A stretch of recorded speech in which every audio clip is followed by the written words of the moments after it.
Halo, apa kabar anak-anak semua? Kali ini kita akan belajar tentang Daud. Daud ini akan menjadi raja, bapak bangsa besar, dan juga menjadi pemimpin orang Israel. Ini pembelajaran kita berikutnya. Nah, tentu kamu harus ketahui dulu silsilah Daud. Daud ini keturunan dari Isai, ya, Isai. Nama ibunya ini namanya Nahas. Ya, nama ibunya Nahas. Daud ini adalah anak sulung dari 8 bersaudara. Daud ini adalah menjadi pemimpin yang sangat disayangi oleh Allah. Kenapa? Hal apa yang perlu kita tiru dari Daud, yaitu iman dan kepercayaannya kepada Allah. Daud itu mengatakan Allah itu dengan sebutan dalam bahasa Yahudi Yahweh. Daud mengatakan, aku akan selalu disertai oleh Allah. Sehingga Daud ini selalu disayangi oleh Allah. Kenapa? Karena Daud adalah seorang yang paling beriman. Ya, sehingga Daud ini sering menyebutkan kata Yahweh. Kenapa Daud tidak mengatakan bahwa Allah? Kenapa dia katakan harus Yahweh? Ada tradisi-tradisi orang Yahudi bahwa menyebutkan nama Yahweh itu, nama Allah itu bukan Yahweh. Menyebutkan nama Allah itu adalah sesuatu hal yang pantang bagi mereka atau sesuatu hal yang dilarang, sehingga nama itu disebut Yahweh. Kemudian yang kedua, Daud mengalahkan Goliat. Ini adalah prajurit-prajurit dari Filistin. Kamu mau lihat, cek video berikut ini.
Membenci Daud, karena Saul ini sangat membenci Daud. Kenapa dia membenci? Karena Daud pada masa itu sangat disanjung-sanjung oleh orang-orang Israel dan bahkan mau diangkat menjadi raja. Kita lihat dulu sejarahnya bagaimana Daud ini bisa masuk ke kerajaan Saul. Dahulu kala Saul ini dirasuki oleh setan, dirasuki oleh roh jahat, diganggu oleh roh jahat. Kenapa? Karena Saul adalah orang yang tidak beriman kepada Allah dan bahkan meninggalkan Allah, sehingga banyak roh jahat memasuki diri Saul. Lalu suatu ketika ada seorang prajurit mengatakan bahwa ada seorang anak yang bisa mengusir roh jahat itu dari tubuhnya. Dipanggillah Daud di Bethlehem, di kota Yerusalem. Disitulah dicari si Daud ini, karena seorang Daud ini memiliki talenta pandai bermain seruling dan sangat pintar bermain kecapi.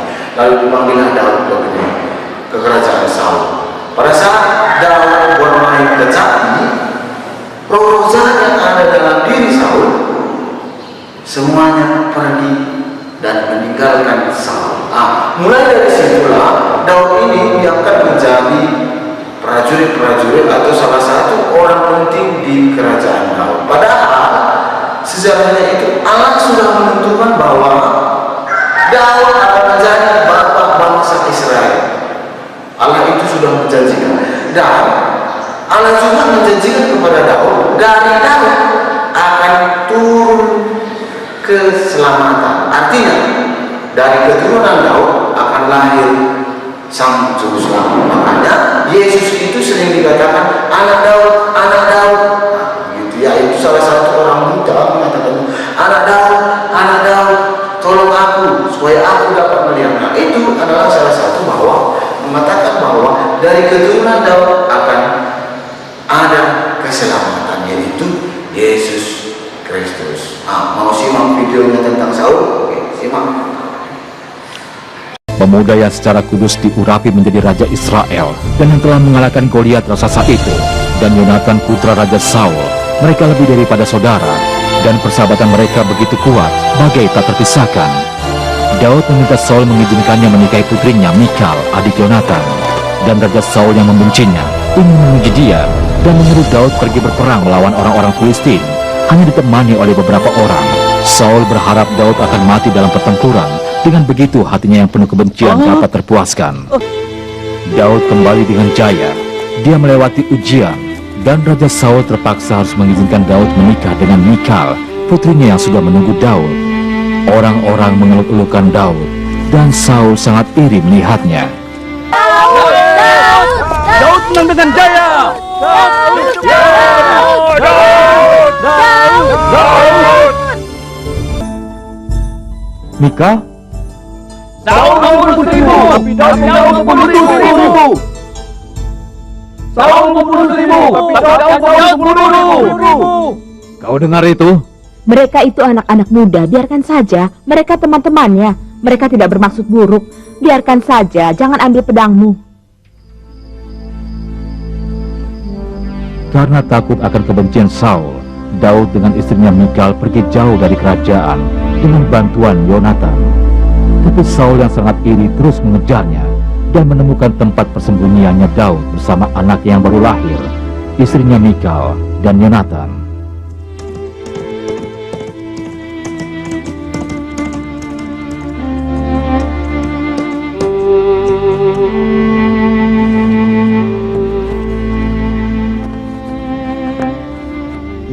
Dia ada di sana bersama anakku. Apakah Tuhan ingin melakukannya?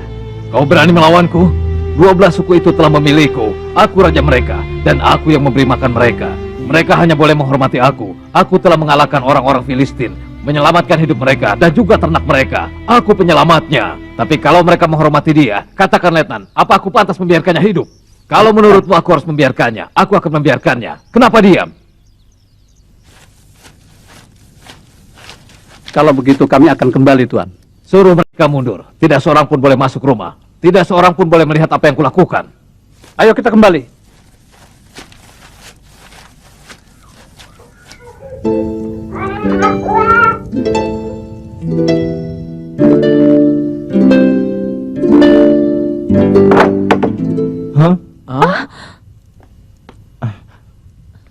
Keluar dari sini anak-anakku. Keluar. Turuti dia, Yonatan. Patuhi ayahmu. Ayah mertuaku, kenapa kau membenciku? Aku menantumu. Aku membela ternak-ternakmu, kemahmu. Apa aku tidak pernah mengalahkan musuh-musuhmu? Yang kau lakukan sudah keterlaluan. Kau mencuri tempatku di hati rakyatku. Kau menjadi orang nomor 1, dan aku raja menjadi yang kedua. Karena itulah aku membencimu. Dan akhirnya Saul membunuh Daud.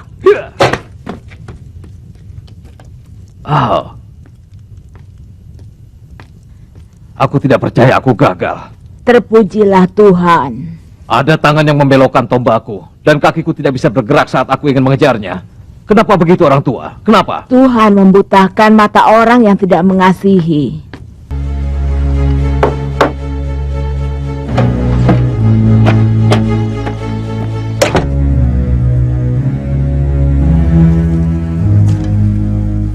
Katakan, apa takdir Daud? Dia iblis atau malaikat?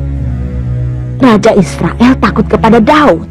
Rakyatku mencintainya, anak-anakku memujanya. Kau ingin dia tunduk kepadamu seperti orang-orang lain. Dia tidak takut kepadamu. Menyedihkan sekali nasib seorang raja jika seorang gembala tidak takut padanya. Kau tidak mengetahuinya, Saul. Tapi Daud adalah raja. Dia telah diurapi menjadi raja sepertimu. Kapan? Oleh siapa? Siapa yang mengkhianatiku? Siapa? Kejadiannya sudah lama sekali saat dia masih sangat Kenapa? muda. Tuhan sendiri yang mengurapinya karena kau berdosa melawannya. Dosa seperti yang kau lakukan sekarang. Tapi kapan aku menentang Yahweh? Di depan rakyat kau persembahkan korban bakaran seperti seorang imam Lewi. Padahal bukan, kau tidak pernah dimurnikan. Kau menggantikan tempat Samuel saat berkorban. Yang Maha Kuasa menempatkan Daud di tahtamu dan menyuruh Samuel mengurapinya sebagai raja. Tolong selamatkan aku dari dia. Aku tidak bisa, Tuan. Kalau begitu bagaimana menyingkirkannya? Aku tidak bisa, dia itu raja.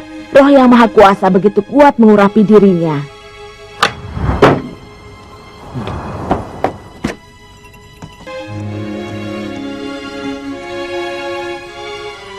Bapak Samuel, Daud yang diurapi Tuhan, selamat datang. aku ingin tinggal di tempatmu karena aku tidak bisa lagi tinggal di rumah Saul. Anggap saja rumah sendiri. Hal ini akan kujadikan hari libur karena Yahweh telah membawa Daud masuk ke dalam rumahku. Ini kehormatan bagiku. Potong domba terbaik dan petik buah-buahan. Daud akan menjadi raja Israel yang benar. Aku tidak mengerti sikap Saul. Saat dia memintaku mengurapi seorang raja untuk bangsa Israel, aku mengatakan raja itu akan memperistri putrinya dan mengenakan pajak tinggi atas hasil panenmu. Dia tidak keberatan. Dia menginginkan seorang raja untuk mengalahkan musuh-musuhnya.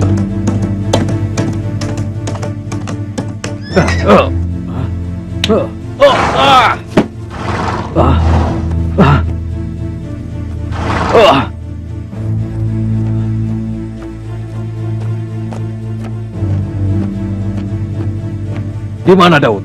Saul, untuk apa kau datang ke sini? Aku akan membunuhnya. Kau tahu bahwa ada tertulis, jangan membunuh. Tapi aku harus membunuhnya untuk membebaskan jiwaku dari kebencian. Kenapa kau hidup dalam dosa? Kenapa kau tetap menentang kehendak Tuhan? Kau tidak boleh membunuh Daud. Kau tahu itu. Kemarahan dan iri hati membutakan mataku. Katakan padaku, di mana dia? Aku akan mencarinya. Aku tidak akan mengatakannya. Orang yang membenci sesamanya, dia membenci Tuhan.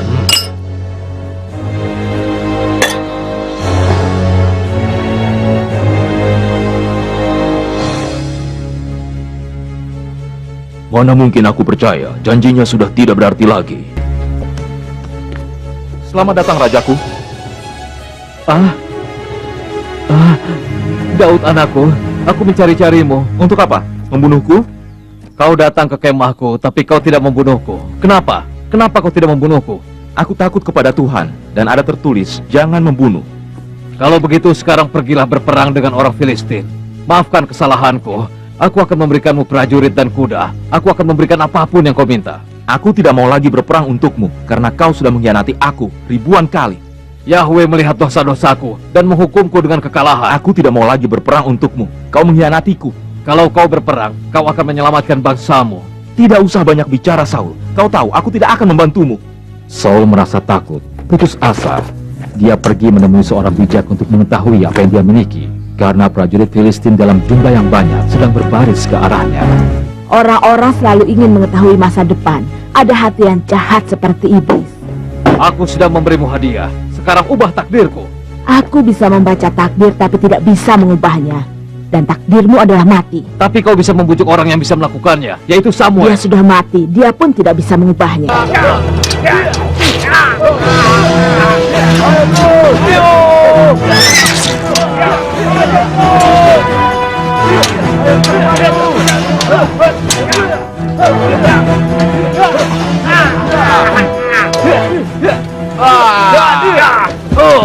Tuanku, bunuh pedangmu dan tikam aku, supaya orang-orang yang tidak bersunat ini jangan menikam aku dan membuat aku sebagai permainan.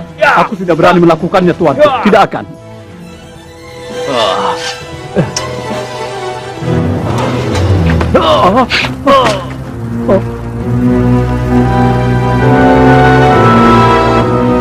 Ambil senjata raja dan putra-putranya untuk Dewi Asitoret. Setelah itu gantung di atas dinding kota, supaya semua orang tahu Israel telah kalah. Pedang Saul, tombak Saul, perisai Saul, usir bala Saul, mahkota Saul, perhiasan Saul,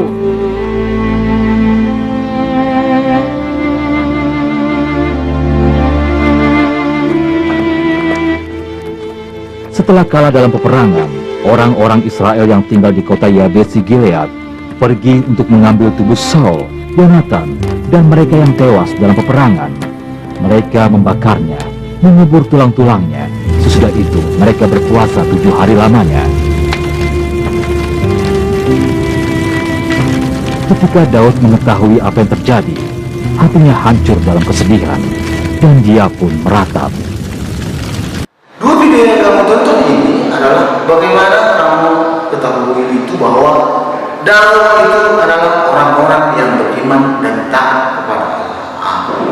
Dari pembelajaran kali ini kita harus bisa meniru Daud dalam hal apa? Yaitu dalam hal iman dan kepercayaannya kepada Allah. Itulah yang harus kita tiru dari Daud. Hal-hal sederhana yang bisa kita lakukan yaitu rajin berdoa, rajin membaca kitab suci. Tentukan waktu kapan kamu bisa beribadah dalam keadaan sekarang ini. Pak Guru pernah bilang kepadamu bahwa berdoa itu atau beribadah itu boleh kamu lakukan secara sendiri-sendiri. Sama halnya dalam hal berdoa yang diajarkan oleh Yesus. Berdoalah di dalam kamarmu tanpa ada orang yang tahu. Tutup pintu. Itu ajaran Yesus tentang hal yang berdoa. Artinya kamu harus berkomunikasi dengan Allah tanpa ada orang yang tahu. Hanya kamu dengan Allah yang tahu apa keinginan, apa yang harus kamu sampaikan. Untuk tugas Pak Guru akan kirim seperti biasa link atau juga foto. Mana bisa, kalau bisa link lewat link saja. Kalau tidak bisa link boleh gunakan. Cukup sekian, terima kasih. Salam.